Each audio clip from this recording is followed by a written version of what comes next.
जय हिंद साथियों, स्वागत है आपका गोल मंत्रा एकेडमी के परिवार में। आज हम पढ़ाएंगे आपको दिल्ली सल्तनत के बाद हम लोग पढ़ेंगे विजयनगर साम्राज्य के बारे में। और विजयनगर साम्राज्य में कुल 50 वंशों ने शासन किया है। इनके जो है आपको क्रम भी आपको याद होना चाहिए। पहला आपका है संगम, दूसरा सालू है, तीसरा तुलु है और चौथा क्या है, अराबिड। तो संगम, सालू, तुलु, अराबिड, ये चारों आपको क्रम से याद रखना है। पहला संगम, दूसरा सालू है, तीसरा तुलु है और चौथा क्या है, अराबिड। और ये जो साम्राज्य कहाँ पे था तो इसके बारे में हम लोग चर्चा करेंगे। और फिलहाल हम लोग पढ़ चुके हैं कि जिस समय दिल्ली सल्तनत चल रहा था उसी समय दक्षिण भारत में दो साम्राज्य थे। एक आपका विजयनगर साम्राज्य और एक आपका है बहमनी साम्राज्य। तो इसको पहले हम जो है मैप के थ्रू समझेंगे। जैसा कि आपको पता है कि पूरे उत्तर भारत में ये आपका क्या है, ये पूरा उत्तर भारत है। और ये उत्तर भारत में क्या है, दिल्ली है। क्या है आपका, दिल्ली। तो दिल्ली के आसपास का एरिया इधर पूरा पाकिस्तान है, पूरा दिल्ली है, पंजाब है, बिहार है, बंगाल तक। यहाँ पे दिल्ली सल्तनत के जो राजा शासन कर रहे थे उनका वर्चस्व रहा है। लेकिन दक्षिण भारत में एक नदी गई है, ये आपकी कृष्णा नदी है। क्या आपकी, कृष्णा नदी। और कृष्णा नदी से एक इसकी सहायक नदी है, इस नदी का नाम है तुंगभद्रा नदी। क्या है आपकी, तुंगभद्रा नदी। तो कृष्णा नदी के ऊपर उत्तर में यहाँ पे आपका बहमनी साम्राज्य था। क्या था, बहमनी साम्राज्य था। और कृष्णा नदी की जो सहायक नदी है तुंगभद्रा, तो यहाँ पे था आपका, यहाँ पे विजयनगर साम्राज्य। क्या है आपका, विजयनगर साम्राज्य। तो आपको ये देखना है कि जैसे भारत में पाकिस्तान है, दिल्ली है, बिहार है, पश्चिम बंगाल है, राजस्थान है, गुजरात है। यहाँ पे लगभग पूरे जगह पे ये शासन हो गया था किसका, दिल्ली सल्तनत में जो शासन करते हैं गुलाम वंश होते हैं, खिलजी वंश होते हैं, फिर आपके तुगलक होते हैं, चौथे सैयद हैं, पांचवें लोधी। तो इनका शासन चला था। और दक्षिण भारत में दो छोटे छोटे नए राजवंशों का उदय होता है। और उसमें से एक आपका है बहमनी साम्राज्य और एक आपका है क्या, विजयनगर साम्राज्य। तो ये दिल्ली सल्तनत के जब शासन होते हैं उसी दौरान ये होते हैं। अब देखिए बहमनी साम्राज्य जो है ये ऊपर जा नहीं सकते थे क्योंकि वहाँ पे इनसे भी खतरनाक जो शासक जो है शासन कर रहे थे। तो बहमनी वाले जो है ये दक्षिण की ओर भाग रहे थे और विजयनगर वाले भी दक्षिण की ओर भाग रहे थे। और ये जो आपका एरिया है ये आपका दो आब क्षेत्र है। क्या आपका, दो आब क्षेत्र। क्यों, दो मिस होता है दो और आब मिस होता है पानी। तो पानियों का दो, यानी कि एक ऐसा स्थान जो दो नदियों के बीच के स्थान को क्या कहते हैं, उसे दो आब कहते हैं। क्या कहते हैं, दो आब कहते हैं। अगर अर्थ के हिसाब से निकालेंगे तो आब मिस क्या होता है, पानी होता है। और दो मिस होता है दो, दो नदियों के बीच का पानी क्या हो जाएगा, उसे कहेंगे दो आब कहेंगे। तो ये जो है इसके लिए लड़ाई हुआ करती थी बहमनी साम्राज्य से और विजयनगर साम्राज्य से। और आपस में जो है संघर्ष हुआ करता है। बहमनी साम्राज्य जो है मुस्लिम शासक होते हैं, जबकि विजयनगर साम्राज्य क्या है, ये हिंदू शासक होते हैं। तो इन्हीं से हम चलेंगे पहले किसमें, विजयनगर साम्राज्य में। और कल हम लोग पढ़ेंगे बहमनी साम्राज्य में। और विजयनगर साम्राज्य में कुल कितने वंशों ने शासन किया है, चार वंश है। पहला आपका संगम है, दूसरा आपका सालू है, तीसरा आपका तुलु है, चौथा क्या है, अराबिड। तो हम एक एक जो है वंश लेके चलेंगे और इस प्रकार से हम पूरा जो है विजयनगर साम्राज्य को खत्म करेंगे। अब पहला आपका वंश है संगम वंश। इनका जो समय है 1336 से 1485 तक है। और इनसे ये याद रखिएगा, जब दिल्ली में तुगलक वंश चल रहा था तो उसमें थे मोहम्मद बिन तुगलक। क्या नाम था उनका, मोहम्मद बिन तुगलक। तो उसने क्या किया है, दक्षिण भारत पे क्या है विजय अभियान के लिए निकला। और दक्षिण भारत पे क्या है उसने जीत हासिल की। कहाँ पे, जहाँ पे विजयनगर साम्राज्य पहले था। तो पहले तो विजयनगर साम्राज्य था, मतलब था, लेकिन विजयनगर के नाम से नहीं था। तो वहाँ पे इसने आक्रमण किया और वहाँ से क्या, हरिहर और बुक्का दोनों भाइयों को पकड़ लिया। और पकड़ कर जो है कहाँ लाता है, ये दिल्ली लाता है। किसे, हरिहर और बुक्का को। और हरिहर और बुक्का के सामने ये शर्त रख देता है कि अगर आप इस्लाम धर्म को कबूल कर लेंगे तो हम आपको क्या है, आपकी सज़ा को माफ़ कर देंगे, आपकी हत्या हम नहीं करेंगे और अपनी सेना में आपको एक उच्च पद देंगे। तो हरिहर और बुक्का जो है लालच में आकर इस्लाम धर्म को कबूल कर लिया। जब इस्लाम धर्म को कबूल कर लिया तो उसके बाद जो है तुगलक, जो मोहम्मद बिन तुगलक है, उसको विश्वास हो जाता है कि अब ये मेरे अधीन है और ये क्या है, मेरे कहने पे ही काम करेंगे। फिर कुछ समय बीत जाता है और बीतने के बाद फिर से जो है मोहम्मद बिन तुगलक जो है दक्षिण भारत के अभियान के लिए निकलना चाहता है। लेकिन इस बार होता क्या है, मोहम्मद बिन तुगलक जो है ये स्वयं नहीं जाता है, किसे भेजता है, ये हरिहर और बुक्का को दक्षिण भारत में विजयनगर साम्राज्य के लिए वहाँ पे जहाँ था तो वहाँ पे भेजता है। और ये लोग कहाँ पे जाते हैं, ये दक्षिण भारत में जाते हैं और वहाँ पे हरिहर और बुक्का की जो मुलाकात है वहाँ पे एक साधु होते हैं विद्यारण्य। तो ये साधु होते हैं विद्यारण्य और विद्यारण्य से इनकी मुलाकात होती है हरिहर और बुक्का। और जब ये मुलाकात होती है कहते हैं बेटा कि आप इस्लाम धर्म को कबूल कर लिए। तो इससे क्या होता है कि उनके अंदर काफ़ी हीन भावना आती है, क्योंकि ये पहले हिंदू होते हैं और बाद में तुगलक वंश के कारण क्या है इन लोगों ने इस्लाम धर्म को कबूल कर लिया। और फिर से क्या होता है कि विद्यारण्य एक साधु होते हैं और साधु के प्रभाव में आकर हरिहर और बुक्का ने इस्लाम धर्म को त्याग कर फिर से क्या है हिंदू धर्म को अपना लिया और मोहम्मद बिन तुगलक की अधीनता को अस्वीकार कर दिया। तो इस प्रकार से क्या होता है कि ये लोग अपने आप को स्वतंत्र घोषित कर देते हैं।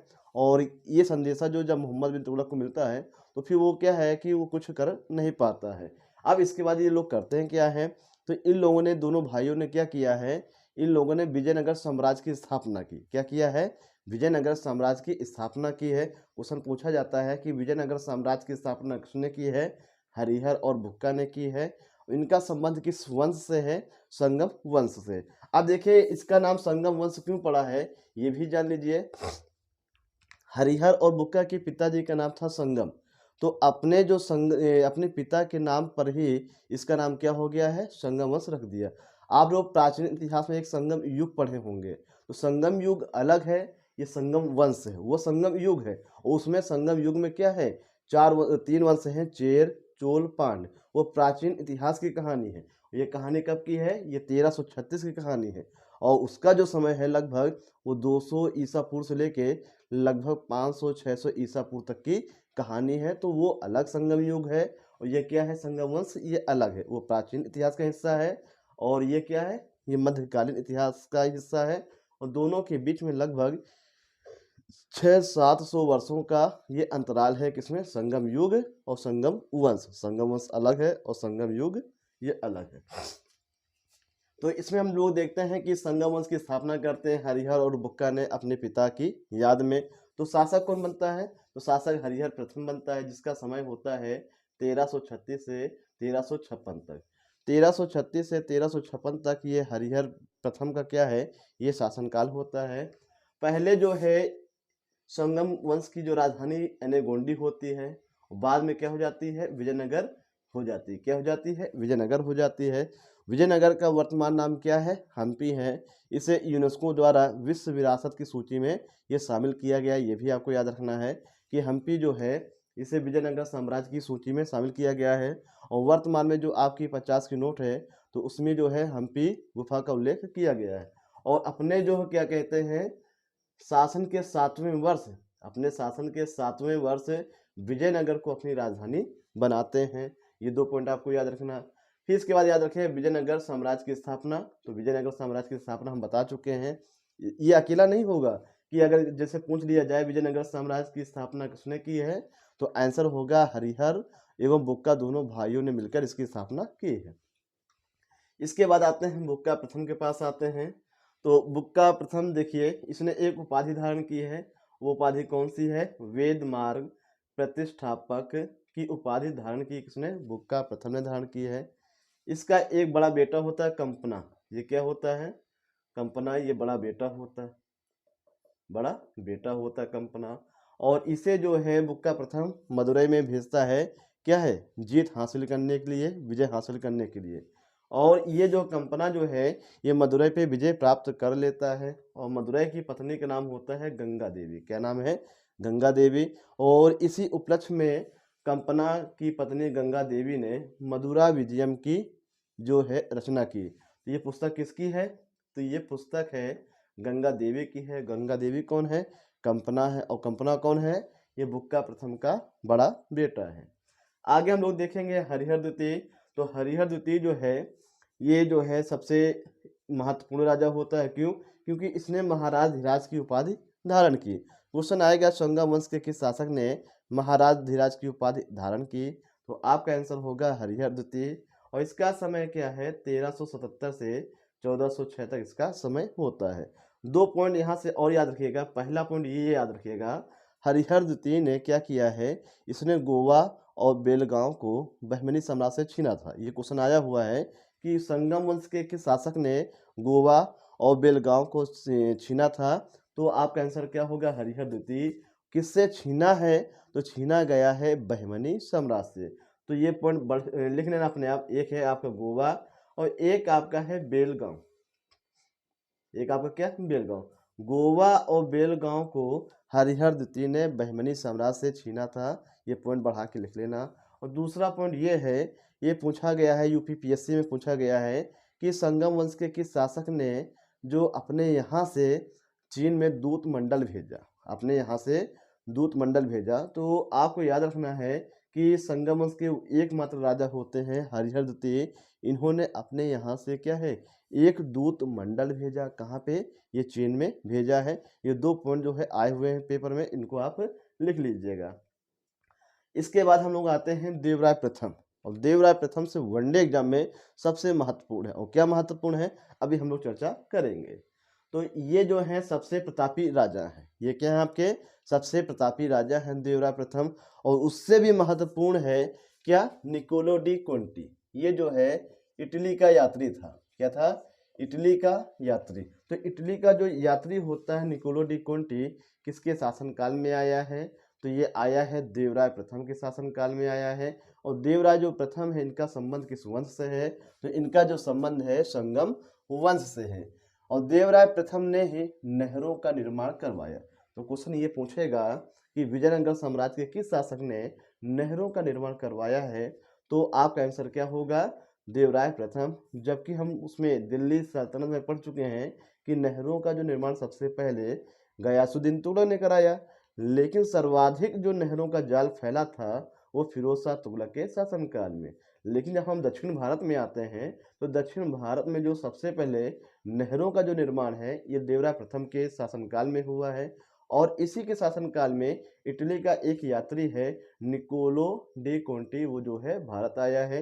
ये वेरी वेरी इंपॉर्टेंट है वनडे एग्जाम के लिए, आपको याद रखना है। निकोलो डी कोंटी कहाँ का यात्री होता है, इटली का होता है। किसके काल में आता है, देवराय प्रथम के शासनकाल में। और किस वंश में आता है, संगम वंश के। एक बार ये आया है कि निकोलो डी कोंटी ने जो है किस साम्राज्य का दौरा किया, तो विजयनगर साम्राज्य का दौरा किया।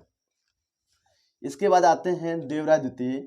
और देवराय द्वितीय जो है इनका जो समय है 1406 से 1422 है। और इनके शासनकाल में अब्दुल रज्जाक आते हैं। कौन आते हैं, अब्दुल रज्जाक आते हैं। ये कहाँ के यात्री हैं, ये फारसी यात्री हैं। कौन है, फारसी यात्री अब्दुल रज्जाक देवराय द्वितीय के शासनकाल में आते हैं। अब इनको याद करना वो कठिन तो नहीं है, आपको ये याद रखना है निकोलो डी कोंटी पहले आते हैं और अब्दुल रज्जाक क्या है ये बाद में आते हैं। कोंटी पहले और अब्दुल रज्जाक जो है ये बाद में। और अब्दुल रज्जाक कहाँ के हैं, ये फारस के हैं, ये भी आपको याद रखना है। अब इन्होंने जो है जब ये फारस से आए हैं तो फारस के एक स्थान है खुरासन। तो खुरासन के सुल्तान मिर्जा शाहरुख, तो मिर्जा शाहरुख से अनुमति लेकर अब्दुल रज्जाक जो है विजयनगर साम्राज्य में देवराय द्वितीय के शासनकाल में आया। तो निकोलो डी कोंटी प्रथम में है और अब्दुल रज्जाक क्या है, ये सेकंड में है। ये आपको याद रखना है। इसके बाद हम लोग देखेंगे कि इमादी और गजवेदकर, ये दोनों जो हैं उपाधियां हैं। ये दोनों क्या हैं, आपकी उपाधियां हैं। किसकी, देवराय द्वितीय की। तो देवराय द्वितीय ने 2 उपाधियां धारण की है। पहली आपकी इमादी देवराय है, दूसरी क्या है, गजवेदकर है। आगे हम लोग देखेंगे तेलुगु कवि श्रीनाथ। जो तेलुगु कवि श्रीनाथ हैं ये दरबारी कवि होते हैं। ये क्या होते हैं, दरबारी कवि। तो आपको याद रखना है कि जो दरबारी कवि श्रीनाथ किसके दरबारी कवि होते हैं, ये देवराय द्वितीय के दरबारी कवि होते हैं। ये आपको याद रखना है। अब हम लोग देखेंगे छठे राजा क्या होते हैं, विरूपाक्ष द्वितीय। और इनका जो समय होता है 1465 से 1456, फिर इनकी हत्या हो जाती है। और इसके बाद जो है सालू वंश का क्या है, स्थापना होती है। और सालू वंश से कोई क्वेश्चन नहीं बनता है, केवल आपको कालक्रम में याद रखना है। सालू वंश का जो समय है ये 1485 से 1505 है। और इसके जो संस्थापक हैं सालू नरसिंह। कौन है, सालू नरसिंह है। तो इस प्रकार से हम लोगों ने देखा 2 वंश आपके कंप्लीट हो गए। तो संगम में देखिएगा पहले राजा कौन होते हैं आपके, हरिहर हैं, दूसरे आपके बुक्का प्रथम हैं, तीसरे आपके हरिहर द्वितीय हैं, चौथे आपके देवराय प्रथम हैं, पांचवें आपके देवराय द्वितीय हैं, और छठे आपके हो जाएंगे विरूपाक्ष द्वितीय। और इसके बाद जो है आपका संगम वंश समाप्त हो जाता है। और फिर क्या आता है आपका सालू वंश। और सालू वंश से कोई क्वेश्चन नहीं, केवल एक क्वेश्चन याद रखिएगा, इनसे कभी क्वेश्चन आया है तो कालक्रम में आया है कि पहला कौन सा है, संगम है, दूसरा सालू है, तीसरा तुलु है, और चौथा अरावीर। अब सालू के बाद हम लोग चलेंगे किसमें, ये तुलु में चलेंगे। और तुलु में भी एक राजा आपके इंपॉर्टेंट है, वो भी कृष्णदेव राय। तो तुलु वंश का जो समय है ये 1505 से 1565 तक है। इसके जो संस्थापक हैं वीर नरसिंह, ये क्या है आपके इसके, ये संस्थापक। तो तुलु वंश के जो संस्थापक हैं वीर नरसिंह देव हैं। और इसके बाद जो दूसरे राजा आपके होते हैं कृष्णदेव राय, इन्होंने लगभग 20 वर्ष तक जो है ये शासन किया। और इन्हीं से सबसे ज़्यादा जो है क्वेश्चन पूछे जाते हैं। और इन्होंने दिल्ली सल्तनत के जितने भी शासक हुए हैं, इनके समय अटैक हुए हैं, लेकिन उन्होंने इसका डटकर सामना किया और अपने यहाँ आने नहीं दिया। और पहला पॉइंट इनसे बनेगा कि अष्टदिग्गज जो कवि हैं, अष्टदिग्गज जो कवि हैं विजयनगर साम्राज्य में किस शासक के शासनकाल में हुए हैं, तो आपका आंसर होगा कृष्णदेव राय। अगला है आपका तेलुगु साहित्य का क्लासिकल युग। तो तेलुगु साहित्य का जो क्लासिकल युग कहा गया है, यह कहा गया है कृष्णदेव राय के शासनकाल को कहा गया है।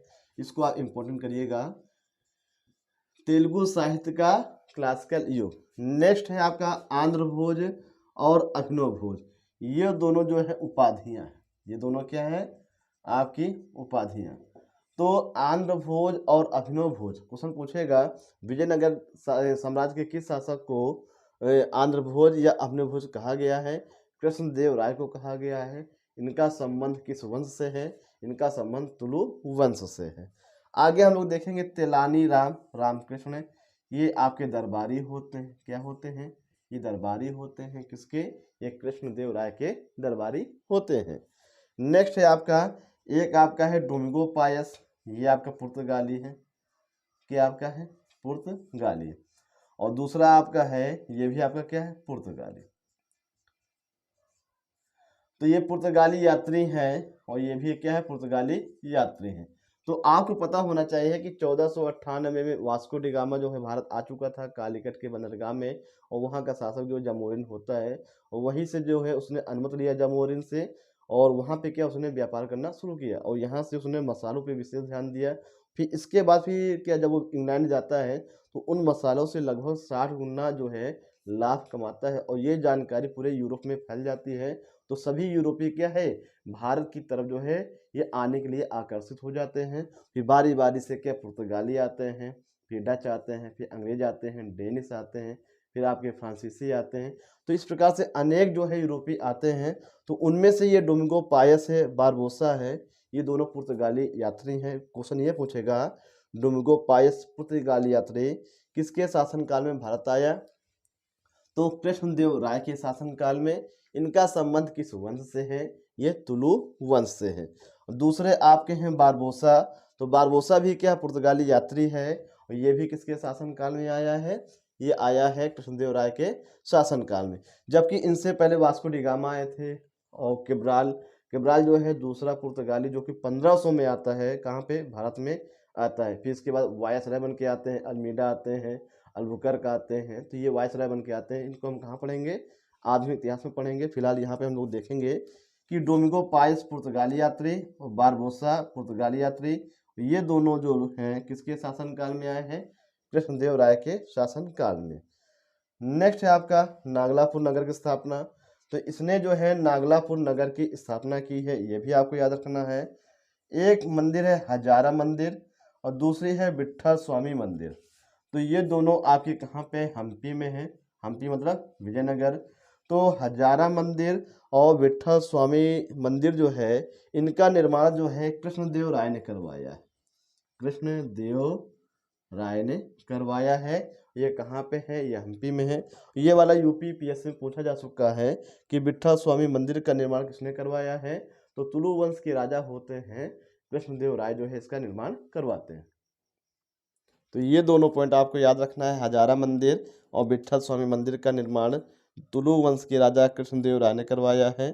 और ये क्वेश्चन आपका यूपी पीएससी में आया हुआ है। आगे हम लोग देखेंगे तालीकोटा का युद्ध। तालीकोटा का युद्ध, अब देखिए यहाँ पे जो है वीर नरसिंह होते हैं, फिर कृष्णदेव राय होते हैं, और कृष्णदेव राय के बाद यहाँ के शासक होते हैं सदाशिव होते हैं। कौन होते हैं? सदाशिव होते हैं। और फिर सदाशिव के मध्य और किसके, ये बहमनी साम्राज्य के मध्य युद्ध होता है। बहमनी साम्राज्य के मध्य युद्ध होता है, जिसमें विजयनगर की हार होती है और बहमनी की क्या होती है? जीत होती है। और इसके बाद जो है तुलु वंश का क्या है? ये हमेशा के लिए पतन हो जाता है। तो तालीकोटा का युद्ध जो है कब हुआ है? ये 1565 में हुआ है। किसके बीच हुआ है? बहमनी साम्राज्य और विजयनगर साम्राज्य के बीच हुआ है। और इस युद्ध में विजयनगर साम्राज्य जो है, शासक कौन था विजयनगर का? सदाशिव होता है, जो कि कृष्णदेव राय का उत्तराधिकारी होता है। और इसमें विजयनगर की तरफ से जो लड़ा गया था, सेना का नेतृत्व राम राय ने किया। किसने किया? राम राय ने किया है। इसे तालीकोटा के युद्ध को एक इतिहासकार है, आपने नाम सुना होगा, उनका नाम है फरिश्ता। तो फरिश्ता ने कहा है यह युद्ध जो है राक्षसी और तगड़ी, राक्षसी और तगड़ी जो है गांव है, राक्षसी और तगड़ी क्या है? ये गांव है, उस गांव के मैदान में हुआ। फरिश्ता के अनुसार जो तालीकोटा का युद्ध 1565 में बहमनी साम्राज्य और विजयनगर साम्राज्य के बीच होता है, जिसमें बहमनी की जीत होती है और विजयनगर की हार होती है। फरिश्ता ने इस युद्ध को कहा है कि ये जो युद्ध है, वहाँ के दो गांव होते हैं, एक राक्षसी और तगड़ी गांव। तो इन दोनों के जो है क्या कहते हैं, गांव का मैदान है, उसी मैदान में क्या है? ये तालीकोटा का युद्ध होता है। ये कोटेशन किसका है? ये कोटेशन एक इतिहासकार है फरिश्ता।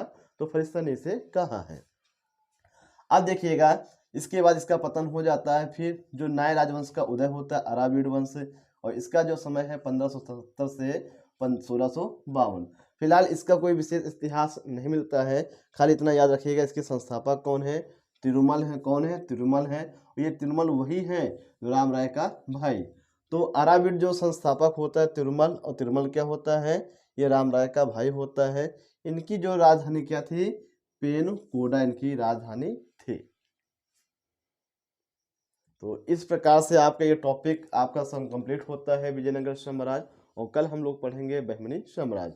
तो आपको याद रखना है, पहला आपका संगम है, दूसरा सालू है, तीसरा तुलु है, चौथा अराविड। ये 4 वंश होते हैं। और ये जो चारों वंश हैं ये विजयनगर साम्राज्य से हैं। और इसमें से आपको अगर वनडे एग्जाम की बात करें तो सबसे ज़्यादा जो विदेशी आए हैं वो आपको याद रखना है। जैसे आपका देवराय प्रथम हो गया, देवराय द्वितीय हो गया, और कृष्णदेव राय, और विजयनगर साम्राज्य की स्थापना हरिहर और भुक्का ने किया है। तो इस प्रकार के जो क्वेश्चन है वनडे एग्जाम के लिए जो है सबसे महत्वपूर्ण होते हैं। वीडियो आपका कैसा लगा है इसको आप कमेंट सेक्शन में लिख के जरूर बताएं। धन्यवाद। जय हिंद, जय भारत।